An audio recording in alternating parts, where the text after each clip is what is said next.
Welcome back. Today I'm going to be talking about bands and artists I've come to love, but more interestingly, how I actually heard about them in the first place.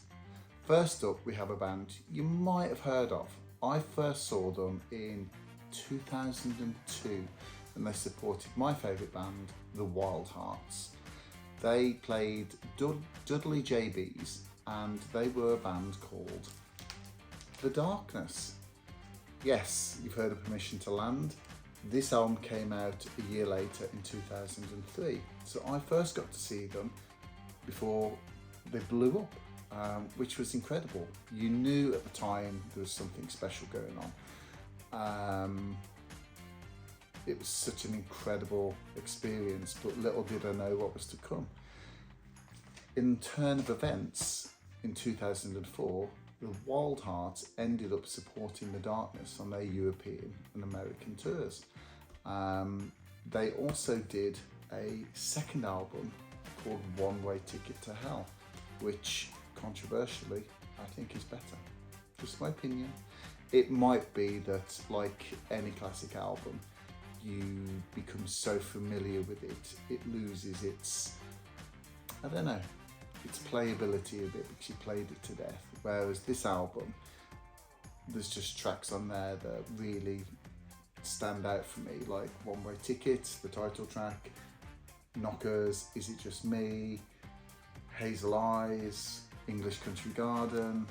Loving that work. So yeah, I got to see The Darkness before they were massive, and I think it's hard to think I wouldn't have heard of The Darkness, but I certainly wouldn't have got to see them before they blew up if it wasn't for the Wild Hearts. Now they did split in 2000 and I don't know what year they split actually, it might have been 2006, but it was after the second album. And I think they reformed again around 2014. So obviously they're still going now and probably bigger than ever in many respects. But we weren't left without music in between. We did get Hot Leg from Justin. Ed, Dan and Rich went on to do Stone Gods. Both absolutely fantastic albums you should check out. Now, with the Wild Hearts connection intact, there is another artist that I came to love due to, I think it was a Ginger Wildheart tweet. I was early into my collecting vinyl again at this point, and he recommended an artist called Du Blonde. Now, it's been well documented so far that I love Du Blonde, and this was my introduction to her, Homecoming. Fantastic album, and as soon as I put the record on, I was sold. I knew immediately this was something different and something special. This particular variant actually has an official Du Blonde butt print. Can you see that? That's amazing. So, like any other artist I come to love, I go down a rabbit hole, a bit of a rabbit hole, and no different with Du Blonde. So I started looking through her back catalogue and I found Welcome Back to Milk, which I also loved.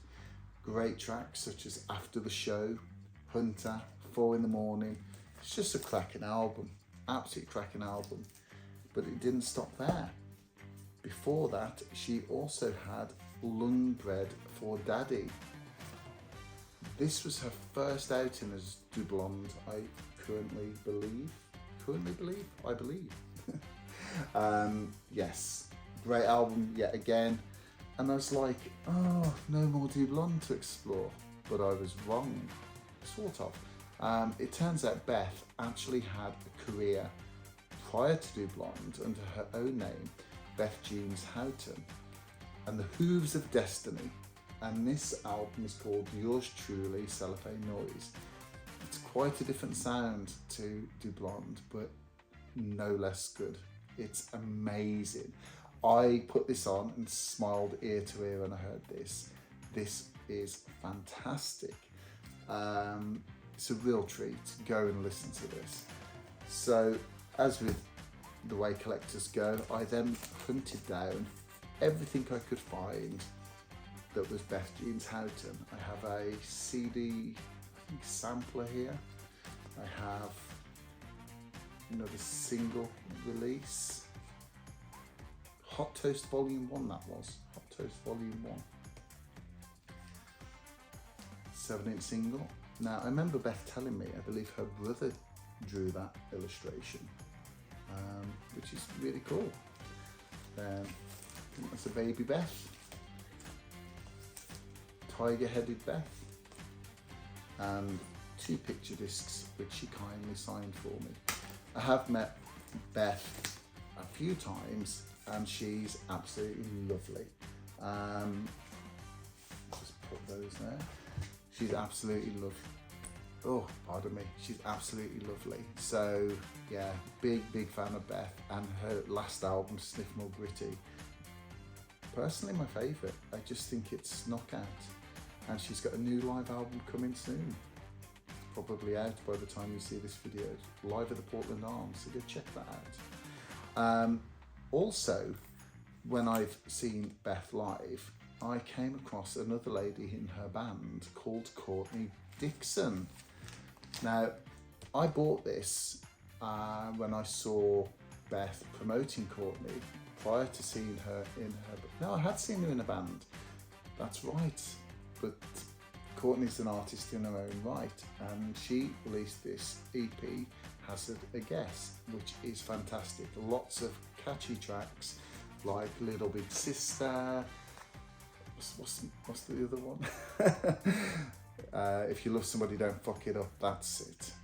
Track names escape me sometimes, but great album. And Cortney's lovely. She's also got an EP, this one, which is on CD. So I bought both of those. Beth also featured in Cortney's video for If You Love Somebody, Don't Fuck It Up, which was very cool. You have to see it. Beth with a shopping trolley and Cortney in it. They're great. They're both great girls. Really love their work, and such amazing people. Blessed. Beth is also responsible for me learning of a couple of other artists. She's collaborated with a few people. One was Ezra Furman on Homecoming, did a song called I'm So Glad That We Broke Up. So when I was in Rough Trade in Nottingham, I saw an album in the sale, and it was in fact Ezra Furman 12 Nudes, and I was like, right, I need to see what this Ezra Furman's about. So I purchased this, and oh my god, what a fantastic album, what a journey. Just a punk little ditty. Absolutely love Ezra's work. And if I hadn't learned of Beth, quite possible I wouldn't have even took notice or heard of Ezra. So thank you, Beth. Ezra is amazing. And another artist that I learned of due to Beth was a collaboration on Sniff More Gritty, Solitary Individual with Laura Jane Grace. And then I saw this album on Banquet, and I was like, I must have this. It's called Hole in My Head, and it's just great. It's just great from start to finish. Another artist that I'd never heard of prior to Beth, and then discovered Laura Jane Grace has her own expansive back catalogue. So naturally, I started to pick up a number of those too. There you go. Laura Jane Grace, and this one is her latest one, which has your God's dick on it. Controversial apparently, but I think it's cool. I love Laura Jane Grace, and she was also in a band I learned called Against Me, which have numerous albums too. So I'm still working my way through that back catalogue. There's so much to get through, but so far it is all fantastic. Next up, we have an artist I saw recently, and once again, thanks to Ginger Wildheart, I discovered them when they supported Ginger Wildheart and the Sinners and I think this was back in about 2022. I can't tell you where they supported them. All these gigs blur sometimes, but the locations I mean. But this is Mark Valentine, and I bought the CD on the night because I was blown away by him, and then picked up the album on vinyl a bit later on, as soon as it was on his website. Absolutely fantastic. Not a bad track on this. Not a bad track on it. Last Train Tonight, Swiss Laundrette, Mornington Avenue, Linear Slopes, Break My Heart Anyway, Broken Satellites, Ghosts of Amsterdam, and many others. Fantastic album. Check out Mark Valentine. Thankfully, Mark Valentine doesn't stop there. He also did his second album, Basement Sparks, which is just as good, if not better. Complicated Sometimes, Skeleton Key, Strange Weather, Repeat Offender, lots of great tracks. I just love Mark's work. He is amazing. And his latest one is Uncommon Side Effects. Again, awesome. Opens with NYUAP, which I love. There's You Are the Jet, Tiger on Glass, which is fantastic, Temporary Buzz. Mark is amazing, and literally you can put these albums on back to back and it's just one epic play. Not a bad track, not a bad album. Awesome. When I say not a bad album, I mean it's not a bad album. I mean, he hasn't made a bad album and there's not a bad track on them. Check them out. He was also in a band prior, I believe, called The Last Great Dreamers, if I remember that correctly. I have started to check out bits of that band and it's just as good. But again, all these artists, they've got such a back catalogue, working my way through them, but check Mark Valentine out if you can. He's amazing. Next up, another band that are on the scene. I discovered them, I think, around 2007. Now, I believe they only had 2 albums, of which the first, I'm aware of at least, was The Grit Shall We Die. There's a track on here which not everyone will have heard, but everyone should hear. But it was a bit of an anthem in the gigs. I came out the womb and angry. Yeah. The Grit, I think, supported the Yo-Yos, if I remember correctly. And I think a bunch of other bands I'd seen around that time too. They popped up a few times, but really cracking album. Again, if it wasn't for live music, I probably never would have heard of them. Absolutely amazing. Now, this artist came about on my radar about 4 years ago. I was working with Ginger Wildheart in the studio filming his behind the scenes for his new solo albums, which were It Came From the North and Bebop Deluxe. Now, turns out one of his guest vocalists was a certain Imani Coppola. Now, Imani did a track on that album, It Came From the North, called Home. Absolutely knocked it out the park, and I was like, who is this Imani? Who is this Imani you speak of? Anyway, looked her up, and she's got a great back catalogue.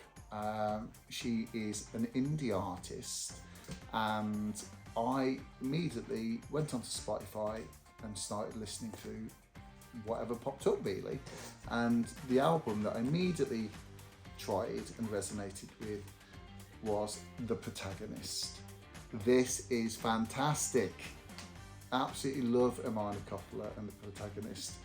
It's got some great tracks on it, such as Mind of the Monkey, Lying to My Therapist, Oh Fabio. You'll see why I smiled if you listen to Oh Fabio, it's cheeky. But I keep coming back to this album, I absolutely love it. And she also had an album a number of years before that called Black and White, which is absolutely fantastic too. And since then, she's done an album called Airfire, and the track Airfire is amazing along with the album. then she's done Shepherd's Pie, and most recently her single is Tiramisu. She's fantastic. I'm still working my way through her back catalogue. She also had a side project, I believe, I think it's ongoing, but I think it started in the 2000s, called Little Jackie. Some great stuff on Little Jackie. Imani is a talent to be reckoned with. Love her work. Check her out. Seriously, you won't be disappointed. I only have one gripe with Imani. I need her music on vinyl. I wish it was on vinyl. But you know, at least it's out there. At least you can get it on digital and CD in some respects, I think. But check out Imani. She is brilliant. Next up we have an artist, a band that I'd never heard of. Never ever heard of. Happened to be in a HMV queue for a signing. I can't even recall who it was at the time. It could have been anyone, from Paloma Faith to Hot Milk to, I don't know. Anyway, I overheard some guys chatting and they mentioned this band. My ears pricked up and they turned and we got talking. They says, have you ever heard of a band called the Soap Girls? And I went, no. And they says, oh, check them out, they're amazing, you'll really like them. I'm like, okay, cool.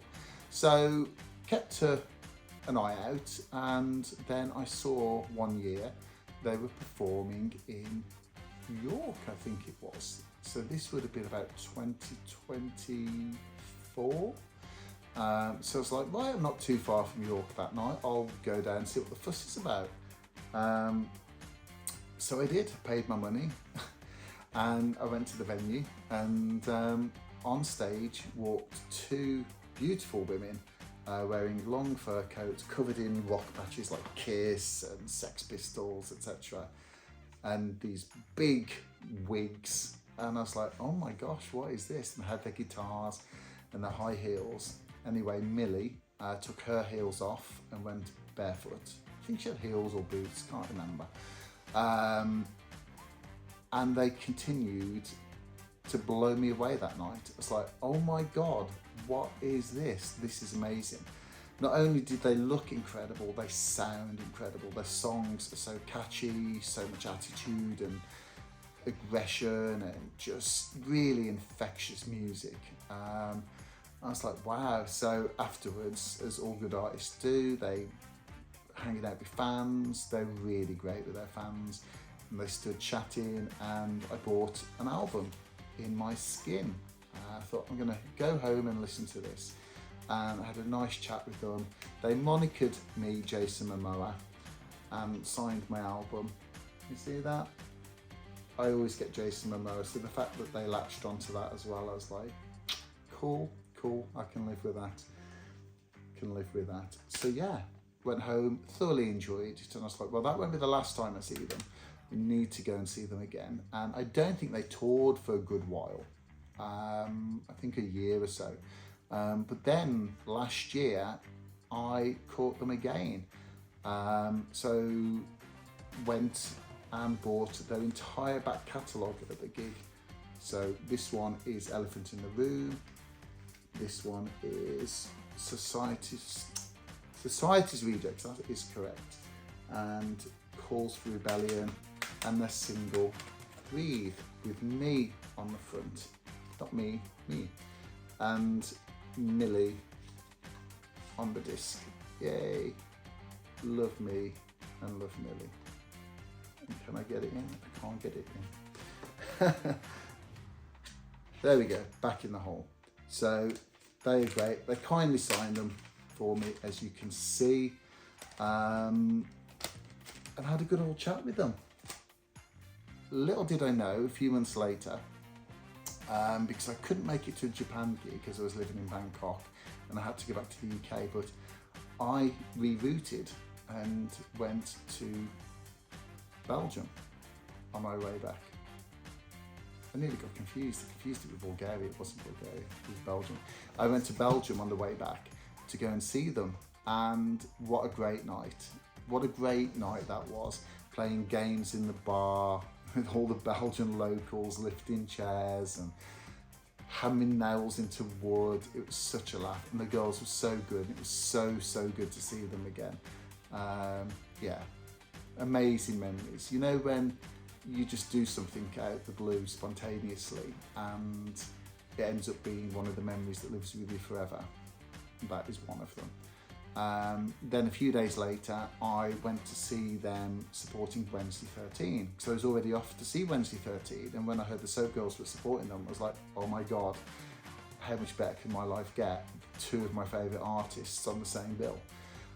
So I went to Manchester, hung out with them and got to know them a little better, which was lovely. And it transpired that they could actually do with a hand loading in and loading out with the van and stuff. And as I was just back from Bangkok, I had a week free, and I was like, I'll help you, no problem. So it was my absolute pleasure to go round on the rest of the UK dates with them and help them. And we went to do Leeds, but I think Leeds was cancelled because of a sound system issue. Then we were in Newcastle,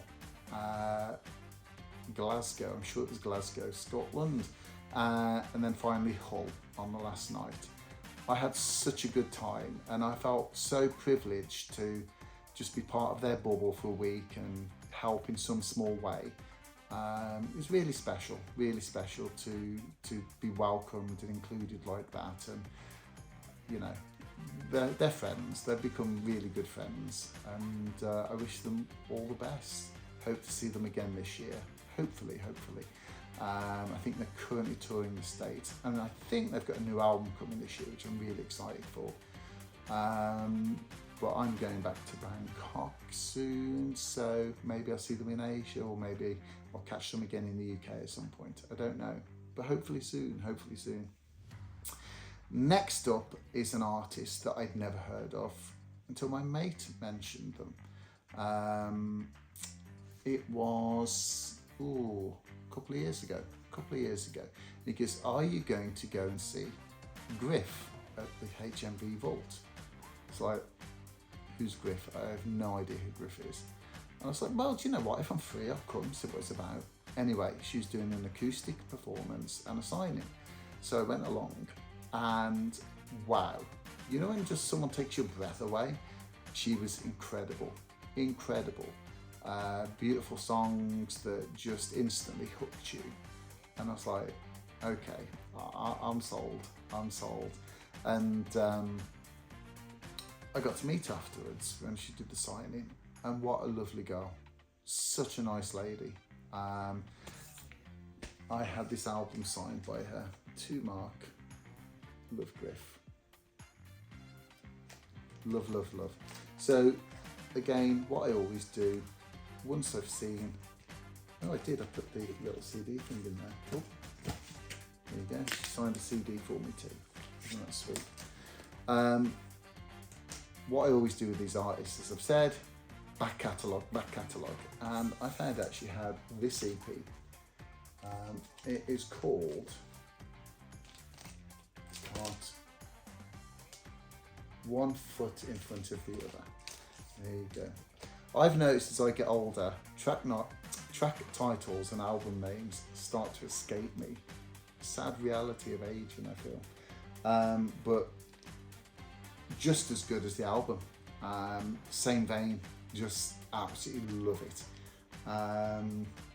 One Foot in Front of the Other is a great track. Earl Grey Tea, Remembering My Dreams. It's just great. It's just an extension. Well, it was obviously a prequel to the album, but I heard it afterwards, so it just feels like an extension of the album for me, and it's fantastic. Then on Record Store Day, she released an EP of live tracks from one of her live shows, and this has got like Astronaut on it, and Last Night's Mascara, which I have on a beautiful 7-inch single which she hand stamped. Amazing song. Go and check out the video for Last Night's Mascara. It is just beyond epic. Seriously. And I also saw her some time before that album came out on a Birmingham, I think it was the Academy, I'm sure it was the Academy, not the O2. Birmingham Academy, and she was amazing. But before she came on, I then discovered a new artist, the one and only Azia. Azia is phenomenal. This beautiful goddess came on stage, long black hair, guitar, dress, boots. She looked ready to rock. And I was like, wow, who is this? And she just knocked the place sideways. She was amazing. And I was like, wow, I came to see Griff and now I get to see this Azia too. This is an amazing night. And I was lucky enough to get to meet her briefly afterwards. And she gave me this CD very kindly and signed it. Can you see that? It also comes with a little sticker, a little, I think it's a Bambi sticker. It says Bambi. Bambi. She calls all her followers Bambis. She's awesome. So again, I went home that night, went on her website, see if there's anything else she's released I could buy. And I found this EP, Lonely Castles. Lonely Castles. It's weird because this is not typically my type of music, but I love it. It's really good. It's like kind of atmosphere and dancey and funky. It's great. I really like Azia. And she's since released singles, I'm in Love, Believe It, which I adore, Diamonds, He's Mine, and most recently she's gone independent and released Sabotage, because she's a saboteur, I believe. She's great and she's only getting better. Absolutely love Azia. Love Azia. Next, we have another artist that I discovered through HMV Vault. Saw her advertised on Banquet a lot at the time too. She was doing the rounds and I was like, oh, never heard this person. And once again, not my usual sound, which is probably why I had not heard of her. But I was intrigued nonetheless and went along and met her. And this is FKA Twigs. Now, she signed my record for me very kindly, and I took it home and put it on, had a listen. It's great. It's so great. I bought a second copy and took it to Bangkok with me. So I've got one in the UK and one in Bangkok. Love FKA Twigs. I believe she used to be called just Twigs. Don't know why she had to stop using it, but I'm assuming FKA stands for formerly known as Twigs, which would make sense. But she's great. I believe she's in the recent Crow film as well, which is pretty damn cool. She's got quite a high profile, got quite a history of stuff she's done from what I can gather. But like with any other artist, back catalogue galore. I bought this, which I love as well, and I've got the single that she released. Cool art with the long neck, loving that. She's just so experimental, really love her. I've still got more to get through and to purchase for her, but I shall in due course. Love. Next up, we have an album, an artist I discovered through an album cover. Now, I saw this album cover once, I saw it twice, I saw it several times. And it's probably around the seventh time I went, what is this? What is this record I keep seeing everywhere? Because I personally think an album cover is an extension of the artist in itself. And more often than not, there are exceptions of course, but more often than not, if an album cover draws me in, I tend to love the sound of the record. It's on that same frequency for me. There is, say, the odd artist you go, no, the album cover is a million times better than the music, but in this case that wasn't true. So this is Christine and the Queens, and I loved it, this statuesque image with this little graphic portion which pulled you in. I thought that's so cool, and it is such a great album. There is a track on here I love particularly called, which one was it? I think it's on a different order to the Spotify version, but that was probably because there is an expanded edition, which I found. Yes, Full of Life, that's the one. Love Full of Life. It is amazing. So I bought the expanded edition as well as the highlights. So I didn't know there was an expanded edition till after I bought the highlights, and then I had to have more of it. Christine and the Queens. Then I went further into her back catalogue, and HMV did this 1921 edition, which I picked up. There's this one. It's called, do you know what, it's so small I can't even read it. Oh, La Vita Nova. La Vita Nova. Excellent. And this one,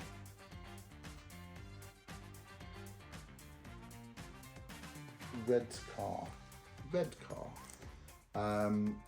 Another great album. What I love about this artist is she mixes French and English. So some of the tracks are English, some of the tracks are French. However, on this one occasion, she released a French version of the album and an English version of the album. They're both fantastic, and I put them on for different reasons. I don't always need to understand what's being said. Sometimes it's nice to let music wash over you. Other times, the vocals, you want to be pulled in. So I have that option. I thought it was so cool. And these both came with CDs of the respective albums as well, which I love it when artists do that. Just give you so much value for your money. Because I love to listen to a CD in the car. It's the only place I have a CD player these days, really, or the vinyl at home. Excellent stuff. I was going to say something else, but it escapes me. But Christine and the Queens are fantastic. Check them out. So what I was going to say, I believe, though there's an album in French and an album in English, I don't think the lyrics translate exactly. I think she actually rewrote each song, so they're slightly different in meaning. I believe. I may be wrong. If you know more than me, let me know in the comments. I'd love to hear. Next up, we have a band that I discovered once again through Blood Records. I've mentioned Blood Records in previous videos, and they're such a great way to discover music. It was the design that caught my attention. And I was like, what is this? This 2p piece. Love this 2p piece. And I put it on. It's such a fantastic album. I was like, well, I've got to go and see these live then. And I did. And that's when they signed this for me, which was really kind of them. So upon leaving the concert, I then went and bought more of the back catalogue and found this other Blood Records release I'd missed and picked it up for a good price, not an inflated price, which is nice. Spector, Now or Whenever, which I believe is their previous album. Then I saw that they'd released their latest album on this black on black UV, which I thought was cool. Mine unfortunately had a rip across the bottom, which really gutted me, but still, at least I have a copy. It's an amazing one. And the band kindly sent me this one as a sorry, and that was lovely. Great album. Bought their back catalogue, yet more. Got that signed at the concert. I bought this at the concert actually, that's correct. Bought these online. They've done quite a bit, and it's weird, I didn't know of them until that night, well, until Blood, and they've been going at least a decade. Another one which I bought online, fully signed by the previous lineup, and then this one was their debut, which I bought and got signed by the current band I saw, and there was great tracks on this, such as Chevy Thunder and 20 nothing. So good. This came with a CD of I think it was demos as well. One of her demos, CD of demos, which has been on in my car a lot over the years. Spector are amazing. I cannot believe it took me so long to even discover them. And that's what's amazing, isn't it? There's so much music out there, and you know so much good stuff. You think there can't possibly be anything better than this, and then you is. You're like, how have I not heard about this before? So another new artist at the time I discovered was on Amazon. This album's, it was on offer. It was about 15 quid, and it was Maisie Peters. And I love this record. I heard this and I went, okay, this is a breath of fresh air. Instantly hooked. And I was like, you know, for 15 quid, I'm really happy I picked it up. I mean, it could have gone the other way. You go, oh, I just wasted 15 quid. I was like, my God, I'd have paid 30 for that. It's such a good album. And when I met her, I took it along and she kindly signed it for me. I got a signed photo as well.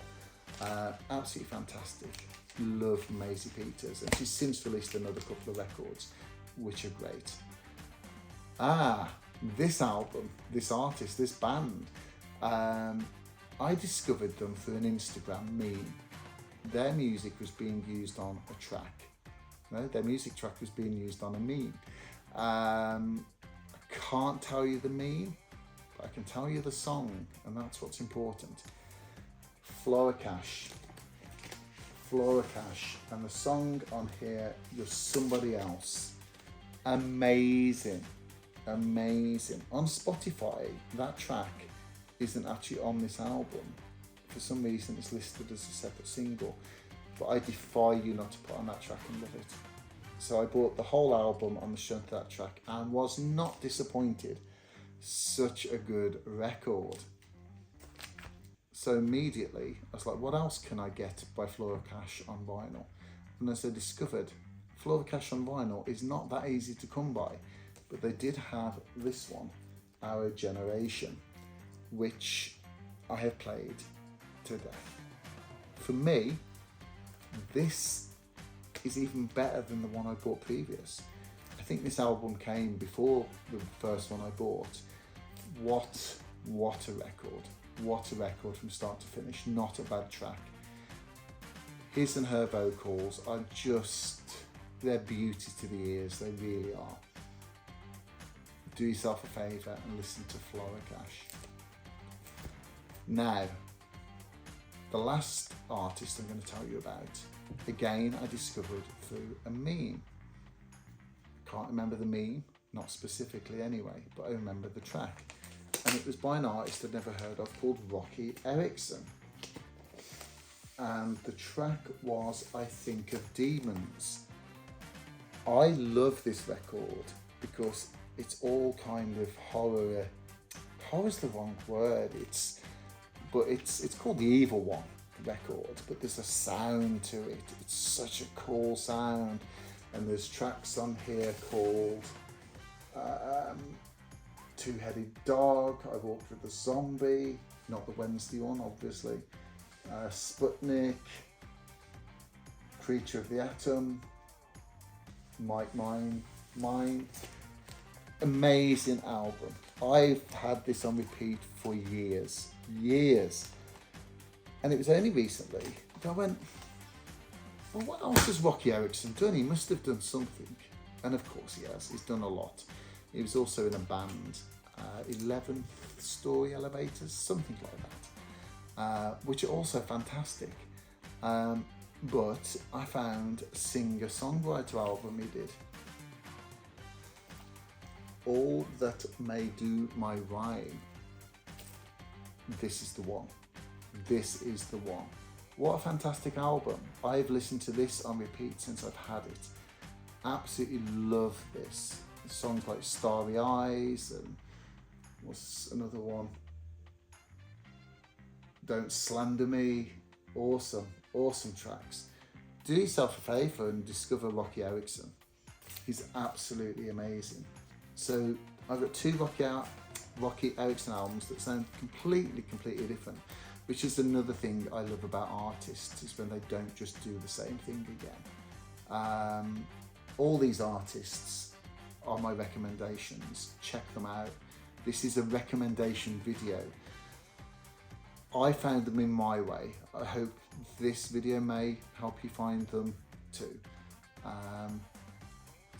And if you've got any suggestions of bands I should follow, drop them in the comments, because I love hearing new music. I love discovering new artists. I've really enjoyed going through this and sharing it with you. So till next time.